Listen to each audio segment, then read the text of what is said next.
اللہ اپنے بندوں کو سزا کیوں دیتا ہے؟ مجھے اس سوال کا ایسا جواب ملا کہ آج تک مطمئن ہوں۔ ہمارے ویٹرنری ڈپارٹمنٹ کے ایک پروفیسر صاحب ہوا کرتے تھے۔ میرے ان سے اچھے مراسم تھے۔ ایک دفعہ میں ان سے ملنے ان کے دفتر گیا۔ وہ مجھ سے کہنے لگے، ایک مزے کا قصہ سناؤں تمہیں؟ میں نے کہا، جی سر ضرور۔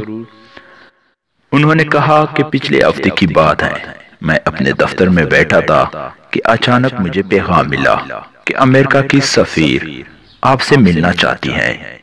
ان کے کتے کو کچھ پرابلم ہے، اس کا علاج کر دیجئے۔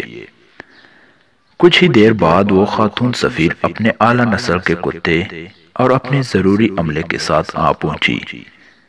بیماری پوچھنے پر کہنے لگی کہ میرے کتے کے ساتھ عجیب و غریب مسئلہ ہے، وہ میرا نافرمان ہو گیا ہے۔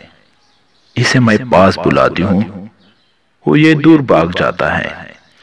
خدا را کچھ کریں، یہ مجھے بہت عزیز ہے۔ اس کی بے اعتنائی مجھ سے سہی نہیں جاتی۔ میں نے کتے کو غور سے دیکھا۔ 10 منٹ جائزہ لینے کے بعد میں نے کہا، میم یہ کتا ایک رات کے لیے میرے پاس چھوڑ دیں، میں اس کا معائنہ کر کے حل ڈھونڈتا ہوں۔ سفیر محترمہ نے بڑے بے دلی سے اسے چھوڑ جانے پر حامی بھر لی۔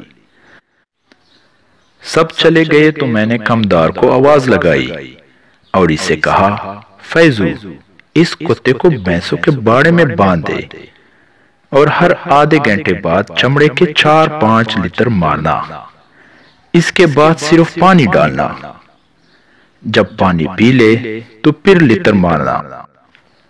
کمدار جٹ آدمی تھا، ساری رات کتے کے ساتھ لیٹر ٹریٹمنٹ کرتا رہا۔ صبح کو وہ خاتون سفیر پورا حملہ لیے میرے آفس میں آدم کی۔ میں نے کمدار سے کتا لانے کو کہا، وہ کتا لے آیا۔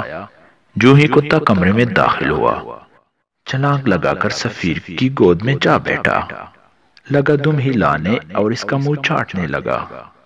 ساتھ ہی کتا مڑ مڑ تشکر امیز نگاہوں سے مجھے بھی تکتا رہا، کیونکہ میں نے ہی کمدار سے اس کی رسی چھڑوائی تھی۔ سفیر پوچھنے لگی، سر آپ نے اس کا کیا علاج کیا کہ اچانک ہی یہ ٹھیک ہو گیا؟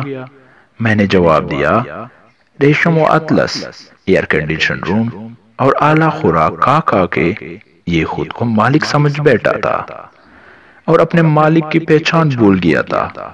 بس اس کا یہ خناس اتارنے کے لیے اس کو کچھ سائیکو اور فزیکل ٹریٹمنٹ کی ضرورت تھی، وہ دے دی۔ Now he is okay۔ اللہ بندے کو سزا کیوں دیتا ہے؟ مجھے اس سوال کا ایسا جواب ملا کہ آج تک مطمئن ہوں۔